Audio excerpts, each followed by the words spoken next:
as always. Ladies and gentlemen, let me just tell you frankly, many people, when I decided to come, just advised me, why are you going there? You know, that country has a lot of problems. Why don't you just stop? You know, that I thought that, you know, as a Secretary General, believing in the power of engagement and power of diplomacy, I thought that, you know, I have a responsibility to visit any member state of the United Nations. And moreover, this meeting of non-aligned summit meeting where 120 countries are participating, this is a great opportunity for me to engage not only Iranian people but also many other leaders here. In fact, you know, I have been meeting many people, and tomorrow I'm also going to meet many leaders. I believe in, you know, stating concerns directly and finding peaceful solutions to even the most difficult challenges. I believe in the values of the United Nations. That's why I am here.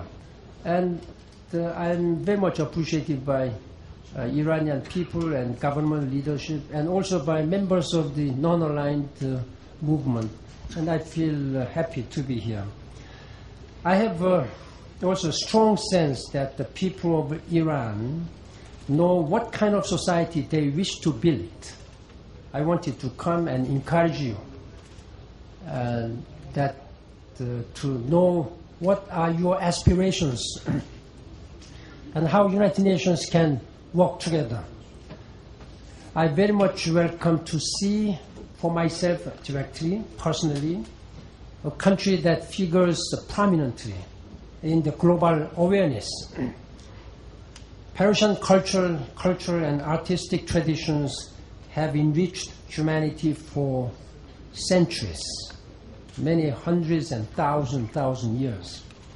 Your poetry is unrivaled in its imaginary and depth of feeling. In fact, yesterday my resident coordinator, Ms. Vidal, was telling me how much she was impressed by this artistic language of Persian language. Persian language itself is a poem. So whenever you speak Persian language, it sounds and looks like poems. I agree with that. Your architectural wonders have filled people with awe, from the explorers of old to travelers today. Iranians are rightly proud of these achievements. As one of our founding members of the United Nations, Iran also has a long history with the United Nations. Through the years, we have worked together on many issues of concern. And I'm just impressed that one of your institute has a 350 years history, and one of your institute has 120 years of history. So there's a long tradition of academy.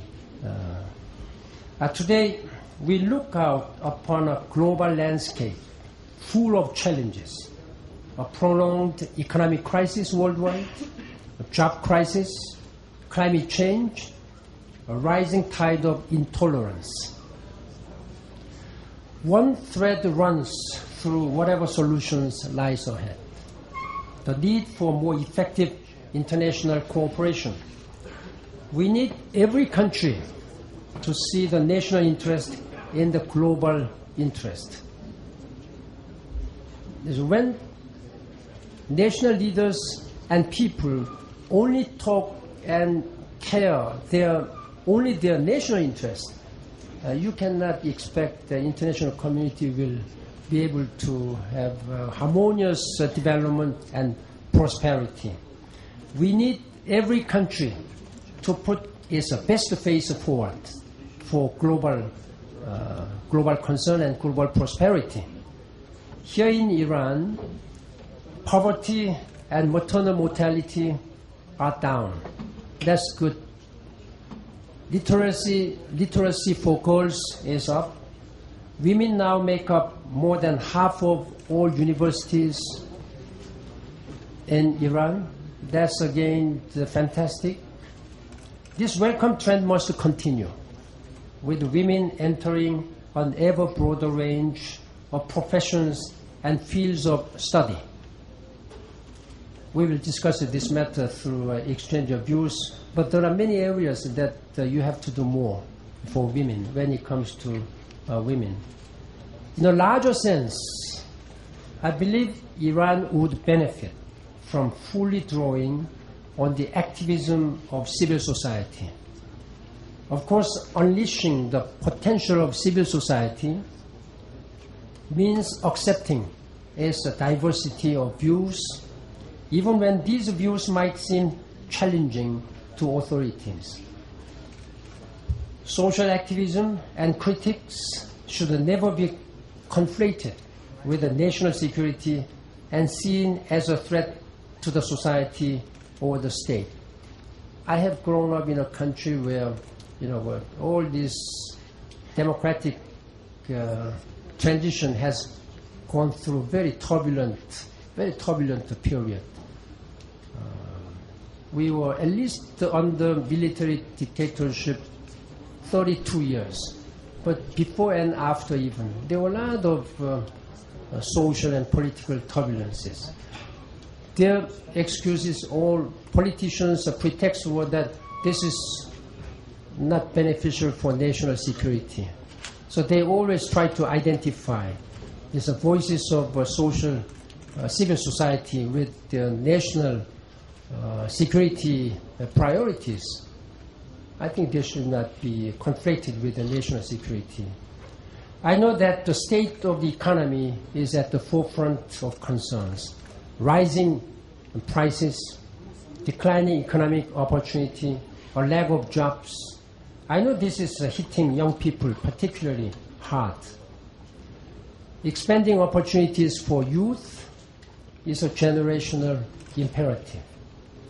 This is especially true in a place like in Iran, which has one of the youngest populations in the world, with more than 60% of your population under the age of 30. So you are very young people in average.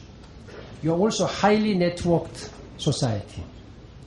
Well over half of your population uses the internet, again led by young people.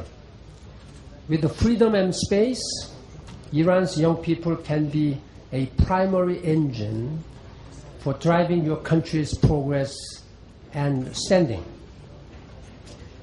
Distinguished professors, young leaders, ladies and gentlemen, in order to build a future of opportunity and hope for all of the people of Iran, important issues must be addressed and universal values upheld.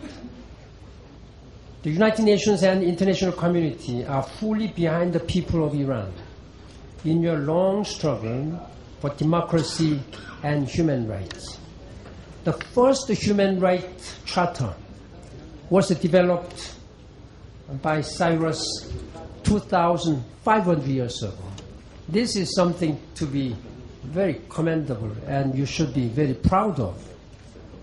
Today, Iranian scholarships and Islam itself offer a rich and pluralist tradition of interpretation and application of the law, and I encourage Iran to allow greater space for different and divergent perspectives to play out in public debate.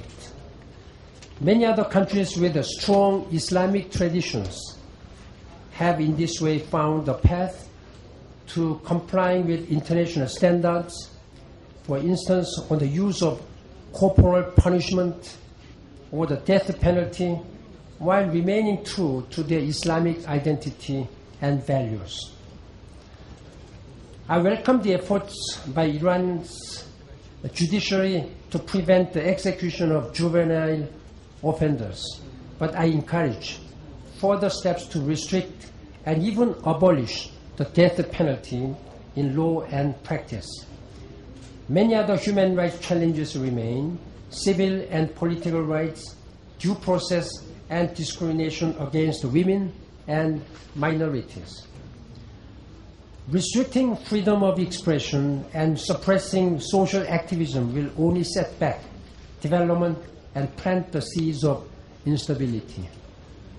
It is especially important for the voices of Iran's people to be heard during next year's presidential election. That is why I have urged the authorities during my visit at this time to release opposition leaders, human rights defenders, journalists, and social activists to create a condition for free expression and open debate. I also urge Iran to strengthen cooperation with the human rights mechanisms of the United Nations, in particular the Special Rapporteur. I have discussed this matter with your leadership. Ladies and gentlemen, serious questions also persist over nuclear issues. It is in Iran's interest to take concrete steps to build international confidence in the exclusively peaceful nature of its nuclear program. That is why I urge Iran to uphold its responsibilities as a UN member state and party to Nuclear Non-Proliferation Treaty, NPT, and to comply with relevant Security Council resolutions.